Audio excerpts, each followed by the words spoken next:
Ever since I was younger, I was into video games. Somebody like the Fuse so I can bring bad news to all these crews who can't NBA jam with the shoe. What's going on, guys? Welcome back to another beer review. Another beer from Lawson's. Something Vermont. Dang it, how come I can never remember? Waitsfield, Vermont. Courtesy of my man Geoff. I appreciate you, brother. Stoked on this beer too. This is Chinooker'd.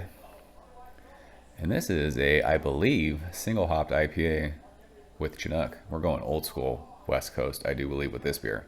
And you guys know, we're on a clear beer. We're the clear beer channel.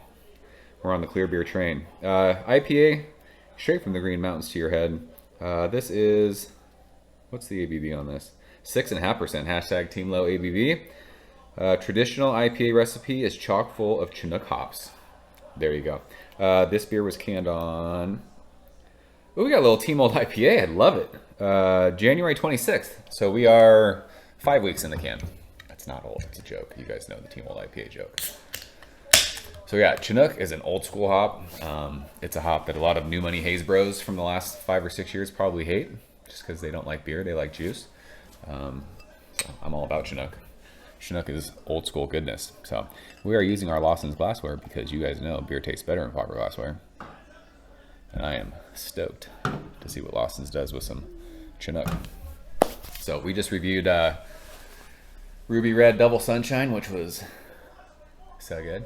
And now we're moving on to Chinooker'd. And it looks just like that. I always say it, I don't know what it looks like on camera, but it's that bright sunshiny yellow. Tons and tons of carbonation. You can see my freshly washed out glass has bubbles sticking to it. I don't know, half a finger. That head is dissipating. It's rocky, sudsy, but it looks awesome in that proper glassware. I hope this is just some Snoop Dogg dankness. Shove our nose in it. It is dank AF.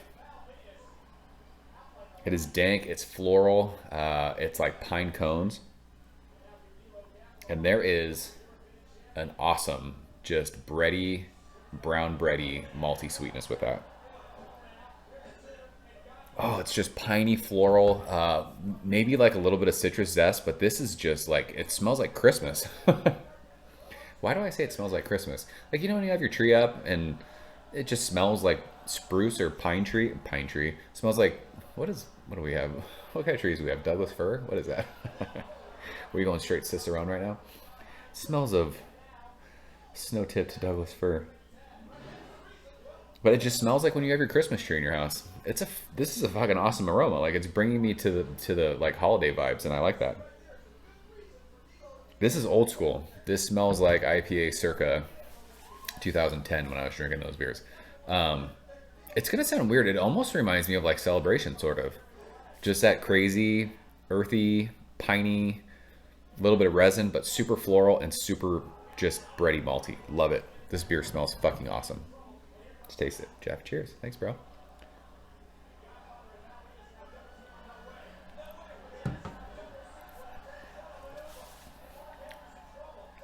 There is so much bitterness in that. Oh, it's... God bless you, Lawson's, for still brewing beers like this. All that piney, floral, sprucey that you're smelling, it just attacks your tongue. It is on the front of my tongue, and it just covers it from front to back. It is just straight, like, the elves have everything ready. The fucking reindeers are getting fired up. Like, it's Christmas time right now in this garage. It is insane how it's been a while. I don't remember a more sprucey, piney, floral, grassy, intensely earthy, awesome, bitter West Coast example of a beer like this. This reminds me of like the old Stone beers. This reminds me of old school, like old school Sierra Nevada, like all those like just crazy beers that we used to drink. The carbonation's spot on. It's just super spritzy. And yeah, that bitter just dankness sits on your tongue. And it stays there. It has been there the entire time that I've been talking. It's nuts. This reminds me of drinking a Stone beer for the first time. And I love it. This is giving me all the feels. I kind of wonder what this beer is like back in Vermont as far as like how the sales are or how many people drink this. I don't know if they brew this a lot. I can't imagine a lot of people these days love this. I love this. This is awesome. But I can't imagine people being into this because all they want is juice. And this is the polar opposite of every hazy beer that you see right now. That's just the facts. It's fucking fantastic. It's 6.5%. It's super light. It's so easy drinking as far as like the mouthfeel is just crazy light. I know I keep talking about how bitter it is on my tongue, and it could be a palate wrecker if you had a couple of these, but it's refreshing. It's super dry on the finish too, which makes it, just easily chuggable. An intensely chuggable beer, if that's a thing. So we'll leave it at that. You gotta like old school stuff if you're into this beer, and I am. So it'll be interesting to see if anyone comments on this saying that they like this beer, because if you're a fan of this beer, then we are bros for life. That's just, that's the way it goes. So Geoff, I appreciate you sharing this one. I'm imagining you love this beer too, because we've been talking a bunch about how much we like West Coast IPAs these days. I'm sure you love this beer as much as I do. This beer's fire. So that's Chinooker'd from Lawson's. If you guys have had it, leave a comment below. Let me know what you think. We got some more Vermont beers to drink, and I can't wait. See you guys soon. Cheers. Thank you for coming behind the bar, in the arcade, all that shit. Ever since I was younger, I was into video games. Somebody like the fuse so I can bring bad news to all these crews who can't NBA jam with the shoe.